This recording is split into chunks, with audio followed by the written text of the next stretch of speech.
860. 860. The song that we'll sing real soon.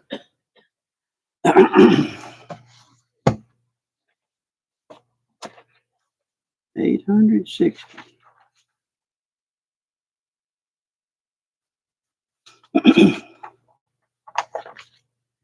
I want to talk to you a few minutes about encouragement. You know, that's something that we need more in this world. It's some encouragement. We got a lot of discouragement. And that's a fact. Just about anywhere you look, you can find that. But encouragement is something that's really necessary and it's good. You know, the apostles named Barnabas the son of encouragement. His name was really Joseph, if you didn't know that. And in the authorized King James version, it's called Jos or Jose or however how you want to Jos. He's referred to as that, but his name was in New American Standard is Joseph. He was a Levite of Cyprian birth, so he was from Cyprus. And he was called Barnabas by the apostles, which is translated the son of encouragement. How many today could be called Barnabas? You know, how many could you find today that could be called the son of encouragement? You know, that carries a lot of weight with it.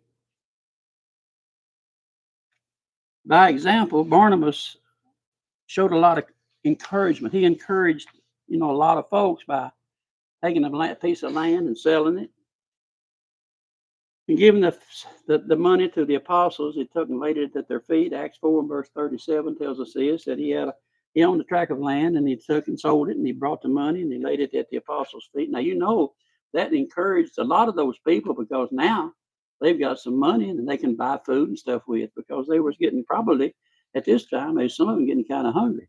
It's all there at Jerusalem. And and they took, he showed a lot of courage. He encouraged a lot of people by doing that. We could be encouraged to do that today, with the things that we accumulate. Do we need them? Do we really need the things that we accumulate? Why not help out some folks that don't have it? Encourage people. That's what we need to be doing, is encouraging people, not discouraging. Another way that we can encourage people is by living an active faith, an active faith. That is, that I may be encouraged together with you, while among you, each of us, by the other's faith, both yours and mine. Romans 1 and 12. The apostles, they encouraged each other as they worked with one another from time to time and to the people. Somebody will say, you have faith and I have works. You show me your faith without your works, and I'll show you my faith by my works. You think about that a few minutes. That is the only possible way you can show your faith. You can stand around and you can say faith all day long. I've got faith and I've got this and I've got that. But until you do something that faith has you doing, nobody will know the difference. And that makes people working with their faith, it encourages people. It encourages someone else to be doing the same thing. I have faith. Well, do something. Do something, do something that's good, like it's what revealed to us in the Bible. We're to do good works because it's revealed to us that we do good works. And another thing is to being careful not to abuse someone by our liberty. The law of liberty, which we live under today as Christians, we have liberty to do. They used to not have liberty. They used to have to realize what day it was, what part of the moon where it was at, and all kinds of feasts and everything had to come about. We don't have to do that today. But let's take real care that our liberty doesn't cause someone to become to be a stumbling block to someone. For someone sees you, verse 10 of 1 Corinthians 8. For if someone sees you who have knowledge, that's Christians, they're supposed to have knowledge and they're supposed to know the scriptures and know what's good and what's not. Dining in an idol's tempter, will not his conscience, if he's weak, be strengthened to eat things sacrificed to idols? We have a liberty to do. Don't have to listen to all these fancy days and what have you. We don't have to have a special day for this and for that. We don't have to have a special feast for this or that. But if someone else thinks you do, then you better not, because you can lead that person because they're weak to do things that they ought not do. And that would cause them to stumble. So we got to be careful. We got to encourage and not discourage. If you're doing things like that, it'll discourage people and it'll cause them to do things they ought not do. In words and action is probably the best way we can encourage someone. Whatever you do in word or deed, do it all in the name of the Lord, giving thanks to Him through God the Father. Colossians 3:17. How many times have you heard that? You hear it. Maybe we even got a song about it. Do all that, whatever you do in word or deed. That covers a lot of territory. You tell me something that don't cover. Everything you say, everything you do needs to be of an encouragement nature. It needs to be something that doesn't discourage someone you're around, but encourage someone that knows you and that is around. The apostles, they used it. They encouraged with letters and speeches. And in Acts, when they had read it, they was talking about when they read about all of the things that it's going to be, and they rejoiced because of its encouragement. The people, after they heard the reading, they rejoiced over and encouraged over what they'd heard.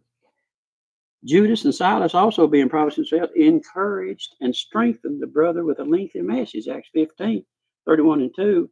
See that you can do that with a speech, your speech. You can do that. Preachers are a great source of encouragement. But one who prophesies speaks to men for edification and exhortation and consolation. That's 1 Corinthians 14:3. And for you can all prophesy one by one, so that all may learn and may be exhorted. That's verse 30-1. Preaching is a great source of encouragement. I've heard Ron preach a lot of lessons that would encourage people to do things, to be better, to obey the gospel, even encourage, not discourage. And how many times have you heard people that would discourage you? I mean, the news is very discouraging. Turn it on sometime and listen to what they talk about. It's discouraging. It causes you to have evil thoughts, if you please. I get kind of aggravated at it. I don't listen to it much anymore. I just kind of pick it up a little piece at a time. I don't watch it religiously. Encourage with the promises. The promises is in like First Thessalonians 4 and verse 13-18 is talking about the end of time when Jesus comes back. Those are very, very, very encouraging promises. You can go there and read all that it has to say between verses 13 and 18 of 1 Thessalonians 4, and it's got all of it tells you what's going to happen when Jesus comes back. It's going to be a great, great time. That is a very encouraging place to study and to talk about. In 1 Thessalonians 4 verse 18, it said to comfort one another with these words and to encourage. You encourage people by doing those things. You can encourage people with good news.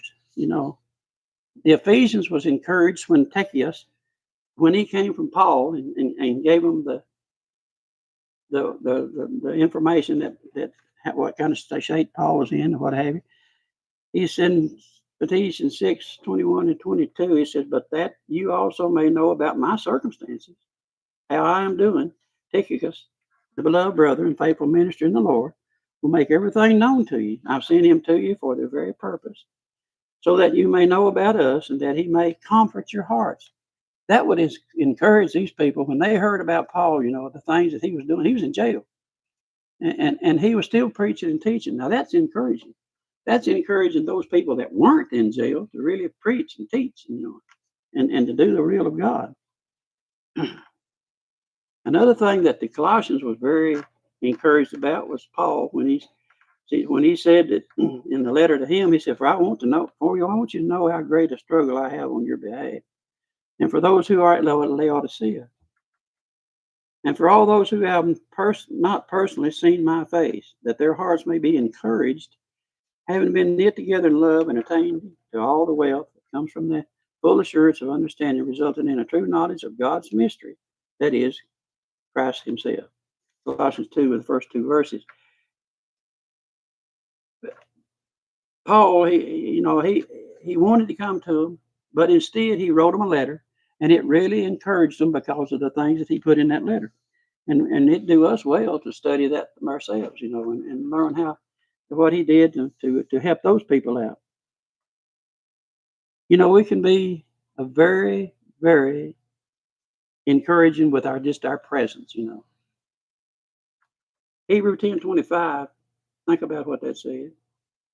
We're not forsaking ourselves together as the habit of some, but encouraging one another, and all the more as you see the day drawing near.